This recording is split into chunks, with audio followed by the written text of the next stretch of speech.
الكبير المتعال.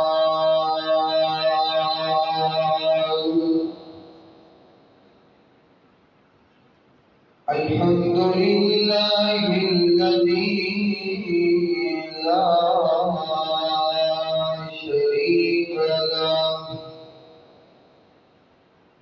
لا شريك له في الذات والصفات،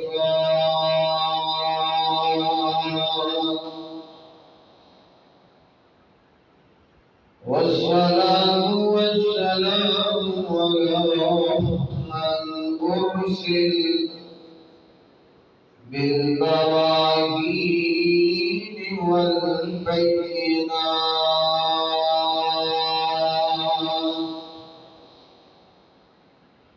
وعلى آله وأصحابه وأهل بيته الطيبين الطاهرين.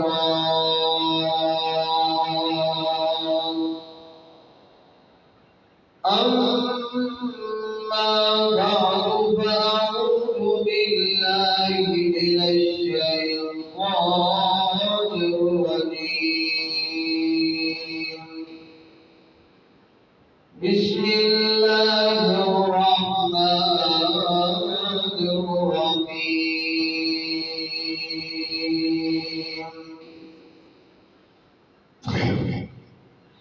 وقالوا لولا أنزل عليه آيات من ربه، قل إنما الآيات عند الله،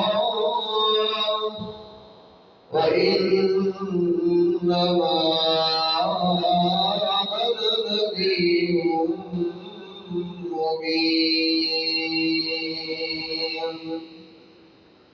أولم يكفهم أنا أنزلنا عليك الكتاب يتلى عليهم، إن في ذلك لرحمة وذكرى لقوم يؤمنون.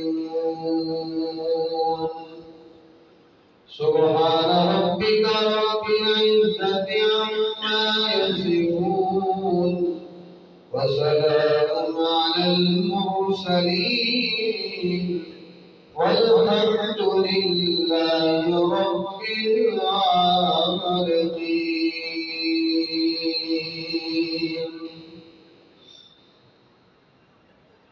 انتہائی واجب الاحترام معزز و مکرم دوستوں اور بزرگوں، اللہ رب العزت کے اس گھر کے اندر دعا اور التجا ہے کہ اللہ تعالی قرآن و سنت کے مطابق مکمل طور پر حق بات بیان کرنے کی توفیق نصیب فرمائے۔ اللہ تعالی ہم سب کو سمجھ کر اس پر عمل کرنے کی توفیق نصیب فرمائے۔ اللہ رب العزت نے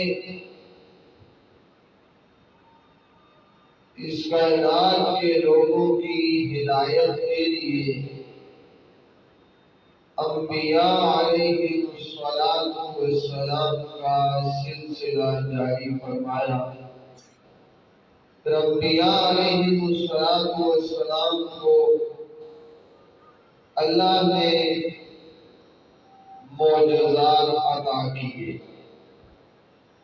اور جو بھی پیغمبر جس دور میں آیا، جس باطل پرستی کا عروج تھا، اللہ نے اسی کے مطابق اپنے پیغمبر کو معجزہ بھی عطا کیا، اور تمام کے تمام انبیاء ان کے معجزات ان کی ذات اقدس کے ساتھ خاص تھے۔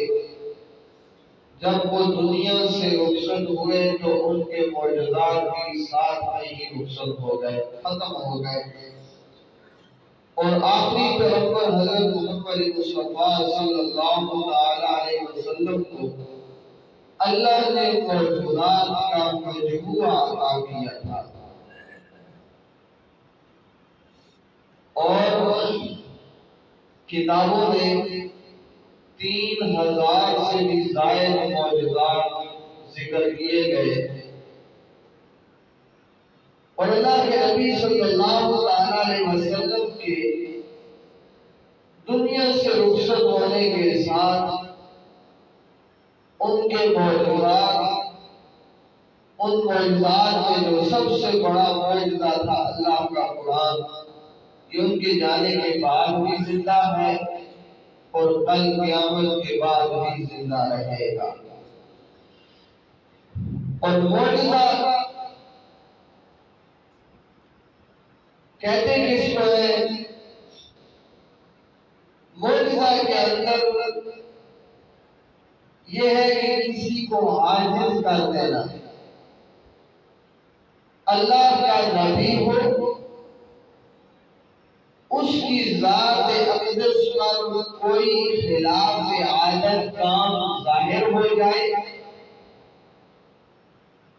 سامنے وجود پیغمبر کا ہو، کام کی خلاف عادت ظاہر ہو، اور پیچھے جو طاقت اور قدرت ہو وہ اللہ کی ہو، اور باقی مخلوق وہ کام کرنے سے عاجز ہو، اس کو معجزہ کہتے ہیں۔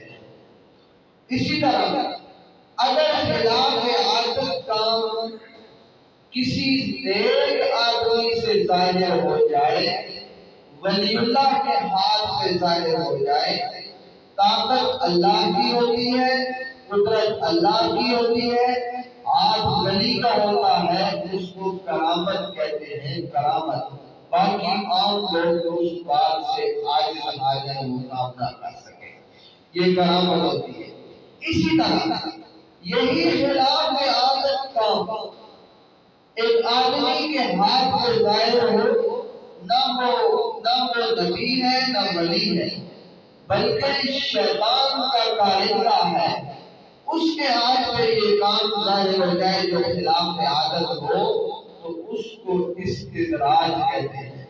جیسے دجال کا زمانہ آئے گا، وہ بہت سارے ایسے کام کرے گا کہ جس میں لوگ کشمکش میں مبتلا ہو جائیں گے۔ مثلا کسی آدمی کو کہتا ہے تیرے والدین کو میں زندہ کرتا ہوں، تو وہ زندہ کرے گا، ایک صورت پیدا کر دے گا، جنت جہنم کی ایک صورت پیدا کر دے گا، اس کو استدراج کہا جاتا ہے۔ اللہ کی قدرت اور طاقت اس میں شامل نہیں ہوتی، شیطان کا کام ہوتا ہے۔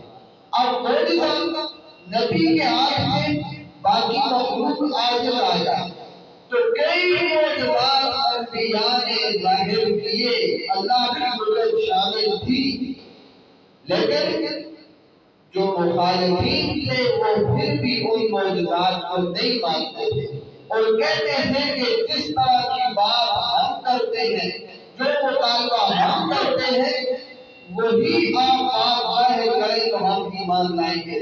اب ان کے بارے میں اللہ نے قرآن کریم میں ذکر فرمایا، اور فرمایا وہ کافر کہتے کیا ہے؟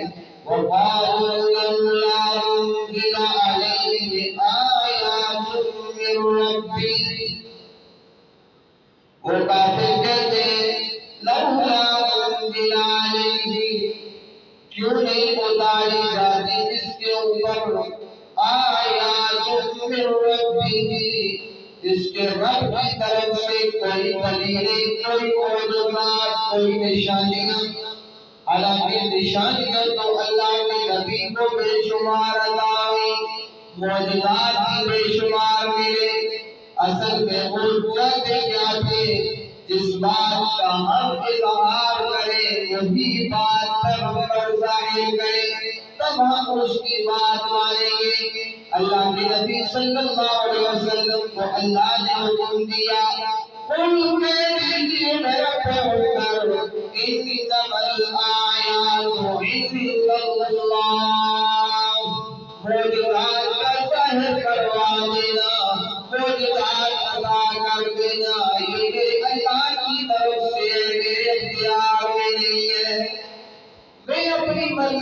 کس طرح معجزہ ظاہر کروں؟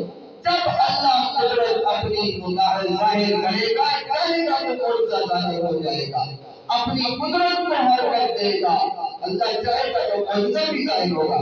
اور فرمایا وَإِنَّمَا أَنَا نَذِيرٌ مُبِينٌ، بے شک میں تو ڈرانے کے لیے آیا ہوں، واضح طور پر کھلم کھلا تمہیں ڈرانے کے لیے آیا ہوں کہ اللہ کی طرف سے بچنے کے لیے اپنا سامان پیدا کرو، اللہ کے عذاب سے بچنے کے لیے اپنا سامان تیار کرو، جہنم کے عذاب سے بچنے کے لیے اپنے اندر صلاحیت پیدا کرو، اعمال کرو۔ پھر اللہ فرماتے ہیں اَوَلَمْ يَكْفِهِمْ أَنَّا أَنزَلْنَا عَلَيْكَ الْكِتَابَ، کیا میرا پیغمبر یہ جو کتاب آپ نے آپ کی طرف نازل کی ہے، اس سے بڑا معجزہ اور کیا ہو سکتا ہے؟ کیا یہ معجزہ ان کے لیے کافی نہیں ہے؟ یتلیٰ علیہم، یہ ان کے اوپر پڑھی جاتی ہے۔ فرمایا ان فی ذالک لرحمۃ، اس کے اندر رحمت بھی موجود ہے، وَذِکْرَىٰ لِقَوْمٍ یُؤْمِنُونَ، اور ایمان لانے والوں کے لیے واعظ و نصیحت بھی اس قرآن میں موجود ہے۔ سب سے بڑا معجزہ اللہ کے نبی صلی اللہ علیہ وسلم کا اللہ کا قرآن ہے کہ قرآن معجزہ کس طرح ہے؟ معجزہ وہ چیز ہوتی ہے کہ غیر اس سے عاجز آ جائے۔ شاعری کا زمانہ ہے، عرب کے اندر شعراء اپنا کلام پیش کرتے ہیں، اپنا کلام پیش کرتے ہیں۔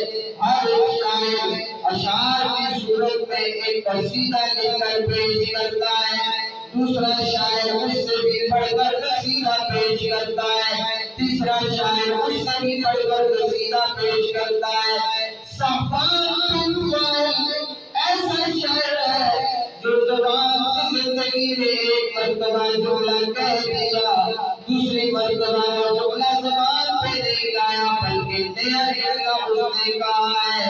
جب اللہ کا قرآن آیا تو وہ صفوان بن وائل بھی اس کا مقابلہ کرنے سے عاجز آ گیا، قرآن کا مقابلہ کرنے سے عاجز آ گیا۔ اب ایک عاجزی ہستی کی بات ہے، پیغمبر علیہ السلام کا وجود کی وجہ سے ایسی ہستی ہے، ماحول معاشرہ مکے کے لوگوں کا، خاندان کا، قبیلہ مکے کے لوگوں کا، سارا مکے کے لوگوں میں گزرا ہے۔ ان کی بچپن کی زندگی بھی مکہ کے لوگوں میں، لڑکپن کی زندگی بھی مکہ کے لوگوں میں، جوانی کی زندگی بھی مکہ کے لوگوں میں۔ 40 سال کا عرصہ گزر گیا، کسی استاد کے سامنے اللہ کے نبی نہیں بیٹھے، کسی کالج یونیورسٹی میں تو علم حاصل نہیں کیا۔ 40 سال کے بعد اچانک ایک دن ایسا آتا ہے، اللہ کی طرف سے وحی نازل ہو گئی، آپ کی زبان مبارک پہ ایسا کلام جاری ہو گیا کہ ساری کائنات کے شعراء اپنی طاقت استعمال کر کے تھک گئے لیکن اس کلام کا مقابلہ نہ کر سکے۔ ایسا کلام جاری ہو گیا کہ عاجز آ گئے۔ ایک دیکھو اللہ کے نبی صلی اللہ علیہ وسلم نے کسی سے کوئی تعلیم حاصل نہیں کی، کسی استاد کے سامنے ایک دن بھی نہیں بیٹھے، ایک دن بھی کسی نے کوئی لفظ بھی نہیں سیکھا، لیکن زبان مبارک پر ایسے کلمات جاری ہو گئے کہ سارے کے سارے شاعر اس سے عاجز آ گئے، جو کہتے تھے کہ یہ شاعرانہ کلام ہے۔ لیکن جب شعراء کو سامنے پیش کیا جاتا کہ اس کا مقابلہ کیا جائے تو وہ مقابلہ کرنے سے عاجز آ گئے اور بات مشہور کر دی، بات مشہور کی کہ اس کے اوپر تو کوئی اثر ہو گیا ہے۔ ابو جہل کہتا ہے تو ہمارا بھتیجا لیکن اس پر کسی چیز کا اثر ہو گیا ہے، ہماری بات ماننے کے لیے تیار نہیں، ساری مخلوق کو ہمارے مخالف کھڑا کرنے کے لیے تیار ہو گیا ہے۔ اب اس کا اعلان کیا جائے، کوئی اثر ہو چکا ہے، کوئی اعتبار کی خرابی ہو گئی ہے، اس کا علاج کیا جائے۔ اعلان کیا گیا، بڑے بڑے حکیم کے اعلان سنتے گئے۔ اس وقت کا عرب کے اندر مشہور ترین طبیب ڈاکٹر حکیم جو زماد نام کا آدمی تھا، بڑے بڑے بیماروں کا اس نے علاج کیا۔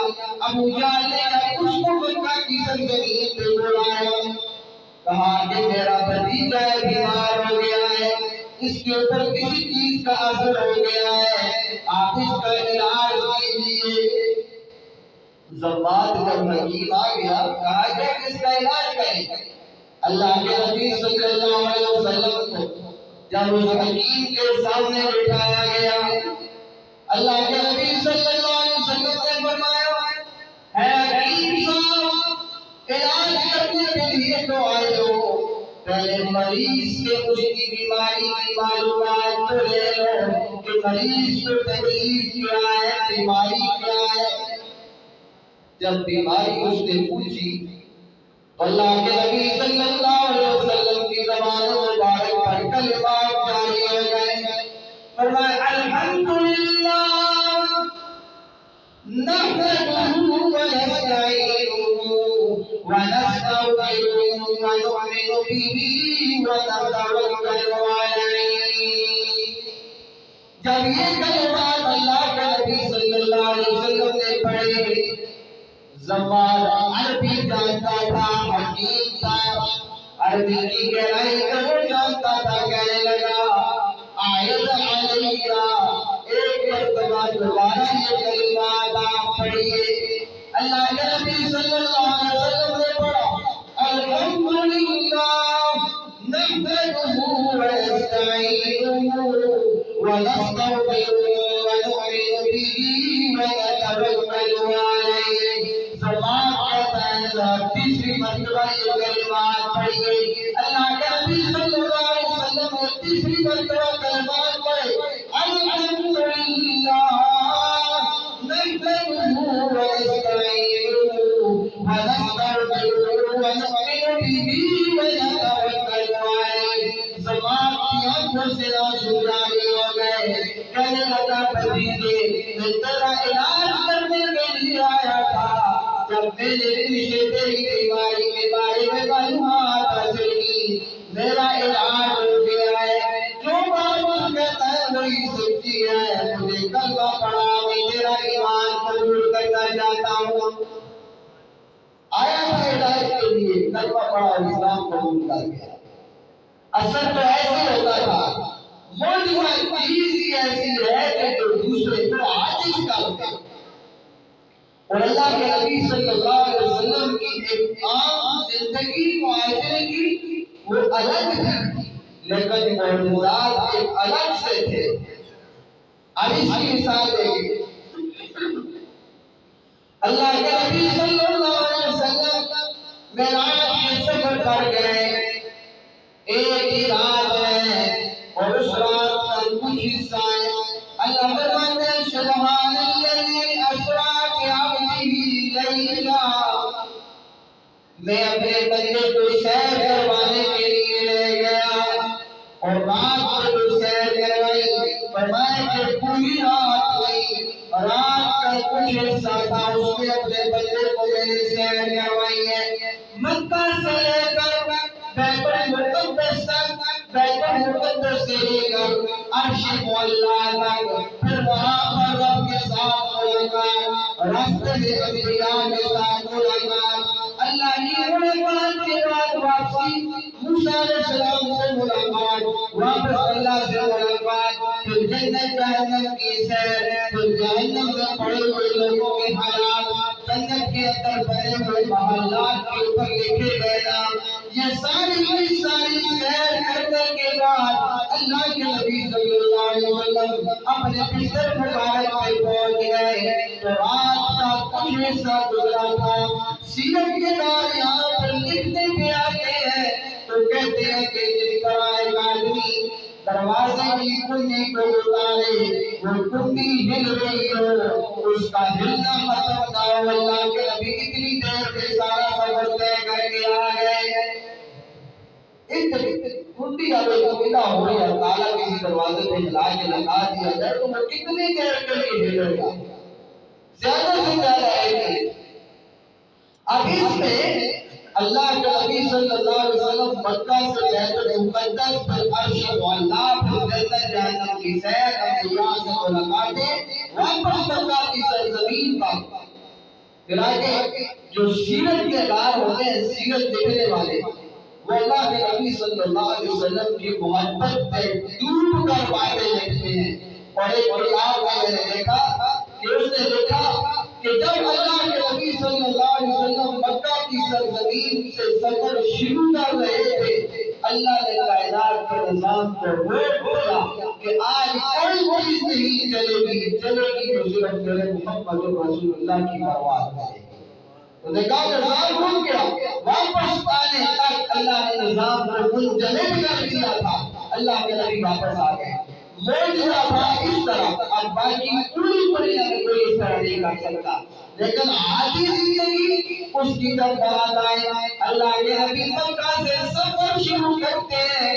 ایک رات میں غار ثور پہنچے، 3 راتیں بیان کیا، پھر 10 دن سے 12 دن تک سفر طے کر کے مدینہ میں پہنچ گئے۔ دیکھو یہ سفر کتنا ہے، آج کل گاڑی میں 5-6 گھنٹے لگتے ہیں، یہ سفر ہے مکہ سے مدینہ 6 گھنٹے میں، اور یہ 12 دنوں میں طے کر گیا، اور 3 دن قیام کے درمیان میں آ گئے، بعض نے 15 دن سے بھی زائد لکھا ہے۔ اتنا لمبا سفر طے کیا، اور جب اللہ کی قدرت والا سفر آیا تو راتوں رات آسمانوں کی بلندیوں کو چھو کر واپس مستر پہ پہنچ گئے۔ ایک تھی عام زندگی اور ایک تھی معجزات والی زندگی، تقابل ہوتا ہے۔ اب اسی طرح ایک مسئلہ آ گیا، میں نے غالباً یہ پہلے کسی درس میں یہ بات بیان کی ہے کہ پانی، لشکر کا پانی ختم ہو گیا تھا۔ اللہ کے نبی صلی اللہ علیہ وسلم کے ساتھ پورا لشکر جا رہا ہے، اور اس لشکر کے اندر پینے کا پانی ختم ہو گیا۔ اب پینے کا پانی بھی نہیں ہے، وضو کے لیے پانی بھی نہیں ہے، سارے لشکر کے اندر پیاس کی خمار آ گئی۔ اللہ کے نبی صلی اللہ علیہ وسلم نے فرمایا اپنے مشکیزوں کو دیکھو کہ کہیں سے کوئی تھوڑا سا پانی مل جائے۔ جب پورے لشکر نے پانی جمع کیا تو مشکل سے 1 پیالہ پانی کا نکلا۔ 1000 سے زائد کا لشکر، اس میں صرف 1 پیالہ پانی کا۔ اللہ کے نبی صلی اللہ علیہ وسلم نے اپنا ہاتھ مبارک اس پیالے میں ڈالا، جب واپس نکالا تو 5 انگلیوں سے 5 چشمے جاری اللہ نے بنوا دیے۔ پانی کے 5 چشمے جاری ہو گئے۔ فرمایا حی علی الطہور والبرکۃ من اللہ۔ سارے لشکر کے لوگ اپنے برتن لے کے آ جاؤ، پانی کو بھر لو، لیکن یاد رکھو اس میں برکت ڈالنے والی ذات اللہ کی ہے۔ اب پانی آ جانا اور وہ بھی انگلیوں سے بعید بات ہے۔ کوئی دنیا اپنی طاقت استعمال کر کے ہاتھوں سے پانی نکال کے نہیں نکال سکتی۔ پورے لشکر نے اپنے ڈول پال لیے، پانی پینے کا بھی جمع کر لیا، وضو کا بھی جمع کر لیا۔ یہ برکت کی بات تھی، معجزہ۔ اسی طرح خندق کا مقام ہے، غزوہ بدر کی تیاری ہے، خندق کھودی جا رہی ہے۔ اللہ کے نبی صلی اللہ علیہ وسلم نے دیکھا کہ سارے صحابہ اکرام دھوپ سے نڈال ہیں۔ اتنے زیادہ صحابہ اکرام تھے، 1000 سے زائد کا لشکر موجود ہے، کھدائی کی جا رہی ہے، کھدائی۔ ایک صحابی کو حصہ ملا، یہاں سے وہاں تک کھدائی آپ کی ہے، اس سے آگے کچھ صحابہ کی، اس سے آگے تقسیم کی جگہ، لیکن کھانے کے لیے کوئی چیز نہیں تھی۔ ایک صحابی آئے اللہ کے نبی صلی اللہ علیہ وسلم کے پاس، آ کر کے اپنے پیٹ سے قمیض اٹھائی اور فرمایا اللہ کے رسول بھوک لگی اور میں نے پتھر مارا ہوا ہے۔ تو اللہ کے نبی صلی اللہ علیہ وسلم نے اپنا پلو اٹھایا تو اس کے نیچے 2 پتھر باندھے، 2 پتھر باندھے۔ آگے بڑے صحابہ نے 1 پتھر باندھا ہے تو میں نے 2 باندھے، یعنی مجھے اس سے زیادہ چوٹ لگی ہوئی ہے۔ ادھر یہ ایک صحابی ہے حضرت جابر رضی اللہ تعالیٰ، انہوں نے یہ آیت دیکھی تو دل پہ بڑے غمگین ہو گئے، پریشان ہو گئے کہ اللہ کے نبی صلی اللہ علیہ وسلم بھوک سے نڈال ہیں۔ سیدھا وہاں سے چلے گھر پہنچے، اپنی گھر والی سے بات کی کہ جو ہمارے گھر میں ایک بکری کا بچہ رکھا ہوا ہے اس کو ذبح کیا، اور اسی بیوی سے پوچھتے ہیں کہ گھر میں کچھ آٹا وغیرہ بھی ہے، چیز ہے تھوڑا سا ہے۔ وہ بکرا ذبح کیا، اس کو جلدی سے گوشت تیار کر کے ہانڈی پہ لگایا، اور اس میں سیرت نگار لیتے ہیں کہ مشکل سے 10 آدمیوں کو پورا ہو سکتا تھا، مشکل سے چھوٹا سا ہوگا۔ تو اپنی گھر والی سے کہا کہ یہ روٹیاں بھی تیار کرو، سالن بھی تیار کرو، میں اللہ کے نبی صلی اللہ علیہ وسلم کو لے کے آتا ہوں تاکہ ان کا پیٹ بھر جائے، ہمیں دل کو سکون ملے، وہ کھانا کھا لیں۔ حضرت جابر رضی اللہ عنہ واپس پہنچے، اللہ کے نبی صلی اللہ علیہ وسلم سے فرمایا آپ کے لیے کھانے کا بندوبست کیا ہے، اور ساتھ میں کہا 6 سے 7 آدمیوں کا بندوبست ہے، آپ اپنے قریبی صحابہ کو لے کے آئے جائیں۔ جب یہ بات کی اللہ کے نبی صلی اللہ علیہ وسلم نے آواز لگائی، او میرے صحابہ، اور جابر کی طرف سے دعوت ہے، کھانا 6 سے 8 آدمیوں کا، اور اللہ کے نبی صلی اللہ علیہ وسلم نے 1000 کے لشکر میں آواز لگا دی، سارے کے سارے صحابہ چل پڑے، اور حضرت جابر رضی اللہ عنہ اندر سے پریشان ہو گئے، یہ کیا ہو گیا؟ پریشانی تو تھی، گھر میں کھانا 10 آدمیوں کا نہیں ہے، اور 1000 کا لشکر چل کے آ رہا ہے، کون پورا کرے گا؟ جب گھر پہنچے پریشانی کی حالت میں، اپنی بیوی کو بتایا کہ سارا لشکر آ گیا ہے، تو بیوی نے کہا کیا اللہ کے نبی صلی اللہ علیہ وسلم کو تو نے بتایا تھا کہ گھر میں کھانا کام ہے؟ جی ہاں میں نے بتایا تھا۔ آپ ٹھیک ہے، جب ان کے علم میں یہ بات تھی انہوں نے خود آواز لگائی ہے، پھر اللہ کا رسول جانے اور اللہ جانے، ہمارا کام نہیں ہے۔ اور اللہ کے نبی صلی اللہ علیہ وسلم نے 2 آدمی بلائے جو روٹیاں پکا سکتے ہوں، اس آٹے کے اندر اپنا لعاب مبارک ڈالا، اور اس ہانڈی کے اندر جو چولہے پر رکھی ہوئی تھی اس پہ بھی اپنا لعاب مبارک ڈالا، دسترخوان لگ گیا، سب کو ہانڈی سے کھانا دیتے جا رہے ہیں، روٹیاں پکتی جا رہی ہیں۔ وہ 10 آدمیوں کا کھانا 1000 سے زائد کے لشکر نے کھا لیا، کھانا وہیں پہ لا لیا۔ معجزہ اس کو کہتے ہیں کہ باقی مخلوق ایسے کام سے عاجز آئے، کوئی نہ تھا۔ اسی طرح ایک صحابی ہے مشہور ترین، حضرت ابو ہریرہ رضی اللہ تعالیٰ، اصحاب صفہ کے پوترے کے بھائی بھوک سے نڈال کر پڑے ہوئے ہیں۔ حضرت ابو بکر صدیق رضی اللہ تعالیٰ عنہ حال پوچھا، ابو ہریرہ کیا حال ہے؟ حال پوچھ کر چلے گئے۔ حضرت عمر رضی اللہ تعالیٰ عنہ آئے، وہ بھی حال پوچھ کے چلے گئے۔ بعد میں اللہ کے نبی صلی اللہ علیہ وسلم تشریف لائے، فرمایا کہ ابو ہریرہ کیا حال ہے؟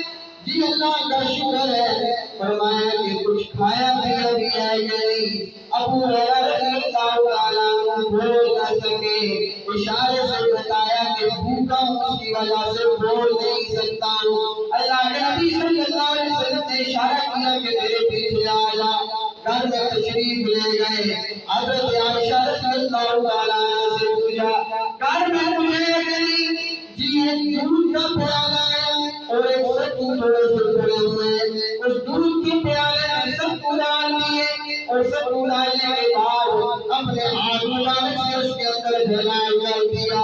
جب ان ستوؤں کو دودھ میں حل کیا اور فرمایا کہ ابو ہریرہ اصحاب صفہ کے سارے صحابہ کو بلا کر کے لے آیا، ایک پیالہ تھا۔ جب حضرت ابو ہریرہ رضی اللہ عنہ نے یہ بات سنی کہ ایک پیالہ کہاں ہم سب کو نے بلا کے لے آؤ، لیکن اللہ کے نبی صلی اللہ علیہ وسلم کی زبان مبارک سے نکلے ہوئے کلمات تھے، وہ 70 صحابہ اکرام کو بلا کر لے آئے، 70 آدمی تھا، 70 بلا کر کے لے آئے، سب کو لائن میں کھڑا کیا گیا۔ اللہ کے نبی صلی اللہ علیہ وسلم نے ابو ہریرہ سے فرمایا کہ ابو ہریرہ جہاں شروع کر ایک طرف سے ان کو پھیلاتا جا۔ ابو ہریرہ فرماتے ہیں میں پیالے کی طرف دیکھتا ہوں اور 70 آدمیوں کی لائن کی طرف دیکھتا ہوں، میری عقل حیران رہ گئی کہ یہ کیسے پورا ہوگا۔ فرماتے ہیں کہ ایک ایک صحابی کو میں دیتا گیا، 70 صحابہ اکرام نے وہ پانی دودھ کا پیالہ پیا، لیکن وہ دودھ والا پیالہ اسی طرح بھرا ہوا تھا، 70 صحابہ اکرام سیر ہو گئے، وہ بھرا ہوا تھا اسی طرح۔ پھر بعد اللہ کے نبی صلی اللہ علیہ وسلم نے فرمایا ابو ہریرہ خود بھی، میں نے ایک مرتبہ پیا، دوسری مرتبہ پیا، تیسری مرتبہ پیا۔ اللہ کے نبی نے فرمایا کہ اور بھی، میں نے فرمایا اللہ کے رسول اب میں نے اگر پیا تو میرا پیٹ پھٹ جائے گا، میں زیادہ نہیں پی سکتا ہوں۔ اللہ کے نبی صلی اللہ علیہ وسلم نے خود لے کر کے پیا تو وہ پیالہ ختم ہو گیا۔ ایک پیالہ ستورا اس میں دودھ 70 سے زائد لوگوں نے پی لیا۔ اللہ کے نبی صلی اللہ علیہ وسلم کا یہ معجزہ تھا، انگلی اس کے درمیان میں پھیلی گئی اور اس میں برکت اور طاقت اللہ کی شامل ہو گئی۔ ایک آدمی کا نظر دو تو 70 سے بھی زائد میں پورا ہو گیا۔ یہ اللہ کے نبی کے معجزات تھے۔ اللہ ہمیں معجزات کو سمجھ کر ان پر ایمان رکھنے کی توفیق نصیب فرمائے اور نبی علیہ السلام کی اتباع کی توفیق نصیب فرمائے۔ ہمارے